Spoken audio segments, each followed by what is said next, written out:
اللہ رب العزت نے ایمان اسلام لانے کے بعد ایک مسلمان عاقل بالغ کے اوپر جو چیز فرض کی ہے وہ نماز ہے۔ پچھلے خطبات کے اندر مسجد کے ساتھ تعلق، مسجد بنانا، مسجد کی صفائی ستھرائی، مسجد کی طرف آنے کا اجر و ثواب، ان چیزوں کو بیان کیا گیا تھا۔ تو اللہ تعالیٰ نے ایک مسلمان کی نشانی اور علامت جو سب سے بڑی ظاہری طور پر رکھی ہے، جس کو دیکھ کر لوگ اس کے ایمان کی گواہی دیتے ہیں، وہ نماز ہے۔ باقی جتنے بھی ارکان مسلمانوں کے اوپر اسلام کے فرض ہیں، وہ یا تو زندگی میں کبھی ایک بار کرنا ہے، یا کچھ ایسے ہیں جو ظاہری طور پر ہر کسی کو نظر نہیں آتے۔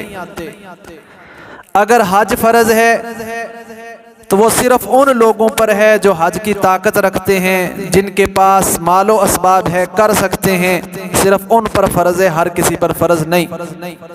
اس لیے ہر کسی کو نہیں پہچانا جا سکتا حج کے ذریعے سے کہ یہ مسلمان ہے یا نہیں ہے۔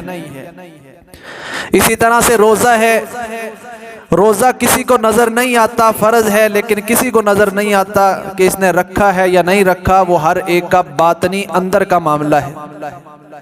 زکوٰۃ ہے، وہ بھی ہر کسی پہ فرض نہیں۔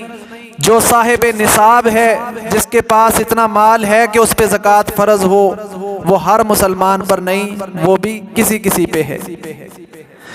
باقی نماز رہ جاتی ہے۔ 5 ارکانوں کے اندر کلمے کے بعد حج ہر کسی پہ نہیں، زکوٰۃ ہر کسی پہ نہیں، روزہ نظر نہیں آتا۔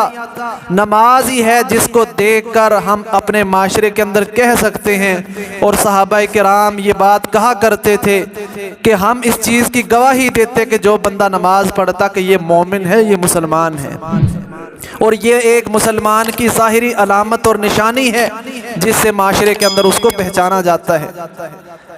رسول اللہ صلی اللہ علیہ وسلم نے فرمایا، ان بین العبد والشرک والکفر ترک الصلاۃ، بے شک بندے کے درمیان اور شرک اور کفر کے درمیان جو چیز فرق کرنے والی ہے، حد فاصل ہے جس سے اسلام اور کفر کا فرق پہچانا جاتا ہے، فرمایا وہ نماز کا چھوڑنا ہے۔ اور اسی طرح سے جو آیت آپ کے سامنے تلاوت کی ہے، اللہ سبحانہ و تعالی نے سورہ بقرہ کے اندر فرمایا، ما کان اللہ لیضیع ایمانکم، اللہ تمہارے ایمانوں کو ضائع نہیں کرے گا۔ اس آیت سے سمجھ آتی ہے کہ نماز ایمان ہے، اور نماز کا چھوڑنا، ترک کرنا، یہ ایمان کو چھوڑنا ہے۔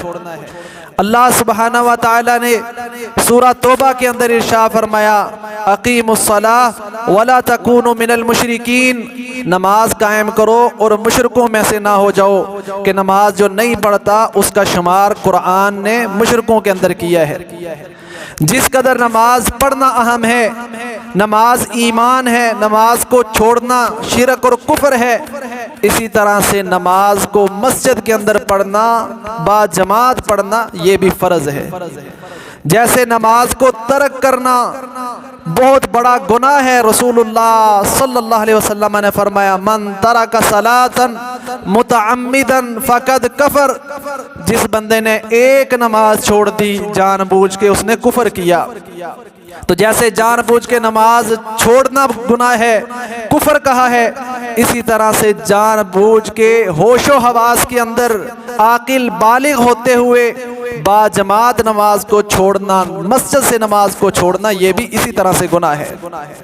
تو آج کے خطبہ جمعہ کے اندر ہم مسجد کے تعلق میں سے با جماعت نماز کو بیان کریں گے کہ اس کی کتنی اہمیت اور فضیلت ہے۔ رسول اللہ صلی اللہ علیہ وسلم نے فرمایا، لو ان احدکم، اگر تم میں سے کسی ایک شخص کے گھر کے سامنے سے کوئی نہر گزرتی ہو اور وہ اس کے اندر 5 وقت غسل کرتا ہو، کیا اس کے جسم کے اوپر کوئی میل کچیل باقی رہے گی؟ صحابہ نے کہا اللہ کے نبی صلی اللہ علیہ وسلم نہیں، کہا اسی طرح سے 5 نمازوں کی مثال ہے، جو بندہ 5 نمازوں کا اہتمام کرتا ہے، جس طرح 5 وقت غسل کرنے والے کے اوپر کوئی میل کچیل باقی نہیں رہتی، صاف ستھرا ہوتا ہے، اسی طرح سے 5 نمازیں پڑھنے والا شخص بھی گناہوں سے اسی طرح پاک ہوتا ہے۔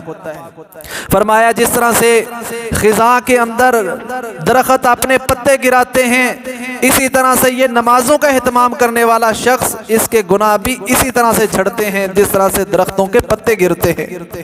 اور فرمایا با جماعت نماز پڑھنا یہ عام اکیلے شخص کے نماز پڑھنے سے 27 گنا زیادہ اجر ہے۔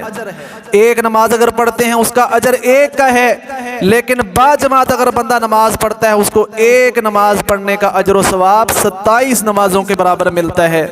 اور یہ حکم ہے اللہ تعالیٰ کا، فرمایا وَرْكَعُوا مَعَ الرَّاكِعِينَ، رکوع کرنے والوں کے ساتھ رکوع کرو، کہ با جماعت نماز ادا کرو۔ اللہ سبحانہ وتعالی نے قرآن مجید میں اس کا حکم دیا ہے۔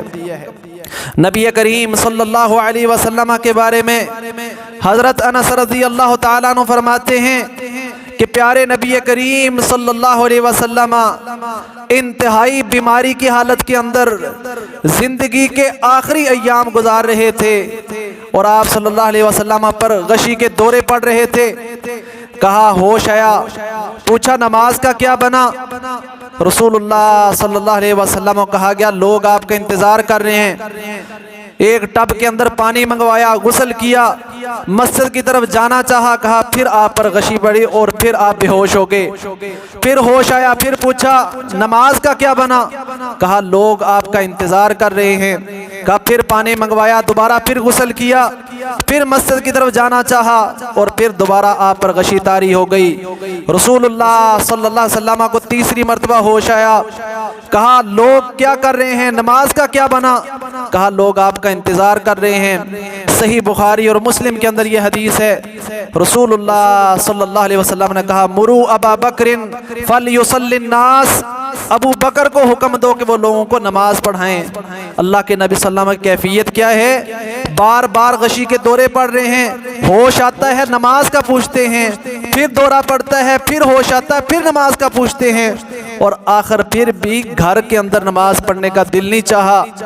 آخر میں جب ابو بکر رضی اللہ عنہ نے نماز شروع کروائی، 2 صحابہ کرام کے کندھوں کے اوپر ہاتھ رکھ کے رسول اللہ صلی اللہ علیہ وسلم مسجد میں پہنچے اور با جماعت جا کے نماز ادا کی ہے۔ اس قدر اللہ کے نبی صلی اللہ علیہ وسلم کو با جماعت نماز پڑھنے کا شوق اہتمام تھا، اور رسول اللہ صلی اللہ علیہ وسلم نے اس با جماعت نماز پڑھنے کو نفاق اور ایمان کے درمیان فرق قرار دیا ہے۔ فرمایا اگر کوئی بندہ نفاق سے بچنا چاہتا ہے، منافقت سے بچنا چاہتا ہے، فرمایا رسول اللہ صلی اللہ علیہ وسلم من صلی 40 یوما فی جماعت، جو بندہ 40 دن با جماعت نماز ادا کرتا ہے، اللہ اکبر، یدرک التکبیرۃ الاولی، اور وہ تکبیر اولا کو پا لیتا ہے، جب امام پہلی اللہ اکبر کرتا ہے اس میں شامل ہو جاتا ہے، اور 40 دن وہ ایسے نماز پڑھتا رہتا ہے، فرمایا کتب لہ براءتان، اللہ تعالیٰ اس کے لیے 2 براتیں لکھ دیتا ہے، 2 چیزوں سے وہ بندہ پاک ہو جاتا ہے۔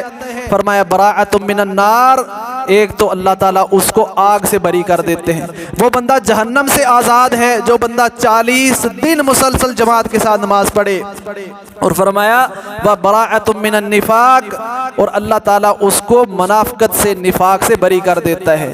اگر کوئی بندہ اپنے آپ کو نفاق سے صاف کرنا چاہتا ہے، اپنے دل سے نفاق کو نکالنا چاہتا ہے، اس کا طریقہ رسول اللہ صلی اللہ علیہ وسلم نے با جماعت نماز کا اہتمام کہا ہے کہ 40 دن وہ نماز کا اہتمام کرے، با جماعت نماز ادا کرے، اللہ تعالیٰ اس کو نفاق سے پاک کر دے گا، اللہ تعالیٰ اس کو آگ سے آزاد کر دے گا۔ سنن ترمذی کے اندر یہ حدیث ہے۔ اور نبی کریم صلی اللہ علیہ وسلم کو اللہ تعالیٰ نے با جماعت نماز کو حالت خوف میں بھی چھوڑنے کا نہیں کہا، اس کے اندر بھی جنگ کا خوف ہے، دشمن آپ کے قریب ہے، آپ کو پتہ ہے کہ اگر ہم نے باجماعت نماز کا اہتمام کیا ایسے نہ ہو دشمن ہم پہ حملہ کر دے۔ فرمایا اس حالت کے اندر بھی، خوف کی حالت کے اندر بھی نماز باجماعت کا اہتمام کرنا ہے۔ ہاں ایسے کرو ایک جماعت دشمن کے سامنے کھڑی ہو، دوسری باجماعت نماز پڑھے، پھر وہ جو دشمن کے سامنے تھے وہ آ کے آپ کے پیچھے نماز پڑھیں اور دوسرے دشمن کے سامنے چلے جائیں، لیکن نماز کا اہتمام پھر بھی باجماعت ہی کرنا ہے۔ تو اللہ کے نبی صلی اللہ علیہ وسلم نے فرمایا کہ تفضل صلاۃ الجماعت، نماز جو باجماعت ہے وہ افضل ہے، کہیں فرمایا 25 گنا، کہیں فرمایا 27 گنا اکیلے آدمی سے باجماعت نماز اتنی زیادہ اہمیت رکھتی، اتنی فضیلت ہے۔ پھر ہمارے ہاں عذر ہوتے ہیں، بیمار ہوں، راستہ دور کا ہے، جنگل ہے، جھاڑیاں ہیں، سردی ہے، نہیں آ سکتے، اس لیے ہم گھر کے اندر نماز پڑھ لیتے ہیں۔ یہ سارے کے سارے عذر حدیث کے اندر رسول اللہ صلی اللہ علیہ وسلم کے سامنے پیش کیے گئے۔ 3 حدیثیں اس طرح کی، نابینا صحابی ہیں، رسول اللہ صلی اللہ علیہ وسلم کے پاس آئے، کہا اللہ کے نبی نابینا ہوں، میرے لیے کوئی قائد نہیں ہے، کوئی رہنما نہیں ہے، کوئی گائیڈ نہیں ہے جو مجھے مسجد تک لے کے آئے، مجھے رخصت دے دیجئے کہ میں گھر کے اندر نماز پڑھ لوں۔ اللہ کے نبی صلی اللہ علیہ وسلم نے پہلے رخصت دی، پھر مسجد کے دروازے پہ گئے، واپس بلایا، کہا کیا تم ندا سنتے ہو، اذان سنتے ہو؟ کہا ہاں اللہ کے نبی صلی اللہ علیہ وسلم سنتا ہوں۔ کہا پھر کوئی اجازت نہیں ہے۔ پھر کہا فَأَجِبْهَا، اس اذان کا جواب دے، اس کو مسجد کے اندر آ کے ادا کر۔ یہ رسول اللہ صلی اللہ علیہ وسلم نے کس کو کہا؟ نابینا صحابی کو۔ اگلا عذر انہوں نے کہا اللہ کے نبی صلی اللہ علیہ وسلم انی رجل ضریر البصر، میں ایسا آدمی ہوں جس کی نظر کمزور ہے، نظر نہیں آتا، نابینا ہوں، شاسع الدار، میرا گھر بہت دور ہے۔ کیا کہا؟ میرا گھر بہت دور ہے، مسجد سے دور رہتا ہوں، مجھے اجازت دیجئے۔ ولی قائد یلومنی، اور میرے پاس کوئی بندہ بھی نہیں ہے جو مجھے مسجد تک پہنچائے۔ فہل لی رخصت، کیا مجھے کوئی رخصت ہے، مجھے اجازت ہے کہ میں گھر میں نماز پڑھ لوں؟ رسول اللہ صلی اللہ علیہ وسلم نے کہا لا اجد لک رخصتا، میں تیرے لیے کوئی رخصت نہیں پاتا۔ کون ہیں؟ جن کو ہم رحمت للعالمین کہتے ہیں، انسانیت کے لیے رحمت جن کو بنا کے بھیجا ہے۔ اللہ کے ان فرائض میں سے اس فرض کے اوپر اتنی تاکید فرمائی، کہا ہاں ٹھیک ہے، نابینا بھی ہے، گھر بھی مسجد سے دور ہے، کوئی لانے والا بھی مسجد تک نہیں، لیکن پھر بھی تیرے لیے کوئی رخصت نہیں ہے، باجماعت آ کے مسجد کے اندر نماز پڑھنی ہے۔ اللہ اکبر۔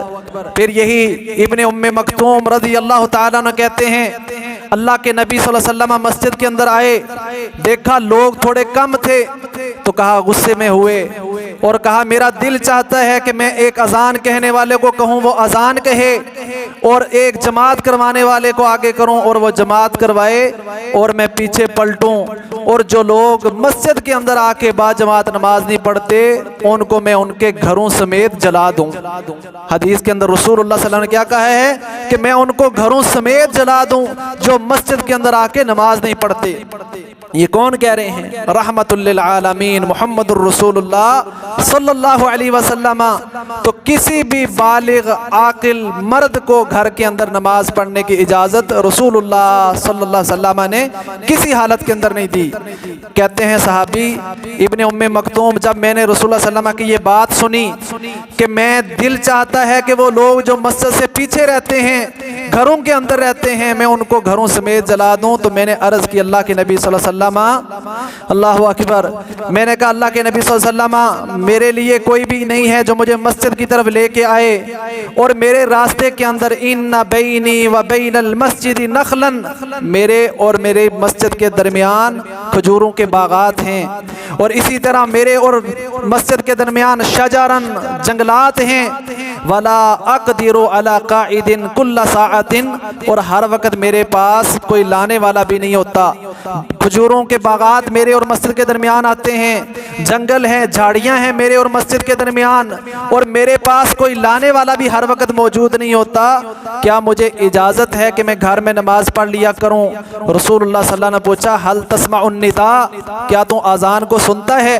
کہا نعم، میں اللہ کے نبی صلی اللہ علیہ وسلم اذان کو سنتا ہوں۔ تو کہا پھر فأتی بہا، تو اس مسجد کے اندر آ، وہاں پر نماز پڑھ، رخصت نہیں ہے، نظر کمزور ہے، جنگلات ہیں، کھجوروں کے باغات ہیں، لانے والا کوئی نہیں۔ رسول اللہ صلی اللہ علیہ وسلم نے پھر بھی کہا نہیں، مسجد کے اندر آنا ہے۔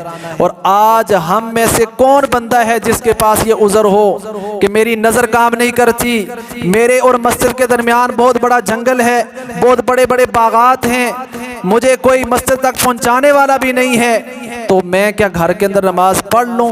تو ہم میں سے ایسا کوئی شخص نہیں جس کے پاس یہ عذر ہوں۔ اللہ کے نبی صلی اللہ علیہ وسلم نے تو یہ عذر ہونے کے باوجود بھی اس صحابی کو گھر کے اندر نماز پڑھنے کی اجازت نہیں دی۔ اللہ اکبر۔ اسی طرح رسول اللہ صلی اللہ علیہ وسلم کو وہ کہنے لگے، اللہ کے نبی ان المدینۃ کثیر الحوام، اللہ کے نبی مدینہ کے اندر بہت سے موذی جانور ہیں، والسباع اور درندے ہوتے ہیں راستے میں۔ فقال النبی صلی اللہ علیہ وسلم اتسمع حی علی الصلاۃ حی علی الفلاح، کہنے لگے اللہ کے نبی میں راستے کے اندر آتا ہوں، موذی جانور ہوتے ہیں، درندے ہوتے ہیں راستے کے اندر، تو میں اجازت دیں کہ گھر میں نماز پڑھ لوں۔ اللہ کے نبی صلی اللہ علیہ وسلم فرمایا هل تسمع حی علی الصلاۃ حی علی الفلاح، کیا تو حی علی الصلاۃ اور حی علی الفلاح کی آواز سنتا ہے؟ کہا ہاں اللہ کے نبی صلی اللہ علیہ وسلم سنتا ہوں۔ کہا فحی حل، پھر اس کی طرف آنا ہوگا، اس کا جواب دینا ہوگا، اس کی طرف پہنچنا ہوگا۔ سنن ابی داؤد کے اندر یہ حدیث ہے، یعنی ہر طرح کا عذر اس صحابی نے پیش کیا جو ہو سکتا ہے۔ اللہ کے نبی صلی اللہ علیہ وسلم نے وہ سارے عذر سننے کے باوجود کہا کہ نہیں، نماز مسجد کے اندر ہی پڑھنی ہے۔ اللہ اکبر۔ اور رسول اللہ صلی اللہ علیہ وسلم نے جو ایک منافق کی علامات بیان کی ہیں کہ جس کی وجہ سے منافق کو پہچانا جاتا ہے، ان علامات میں سے اللہ کے نبی صلی اللہ علیہ وسلم نے فرمایا ان للمنافقین علامات، منافقوں کے لیے کچھ علامات ہیں، کچھ نشانیاں ہیں۔ ان نشانیوں میں سے ایک نشانی یہ ہے ولا یقربون المساجد الا حجرا، وہ مسجدوں کے قریب نہیں آتے، دور دور رہتے ہیں مسجدوں سے۔ فرمایا یہ منافق کی نشانی ہے۔ منافق کو پہچاننا ہو، اللہ تعالی ہم سب کو نفاق سے بچا کے رکھے۔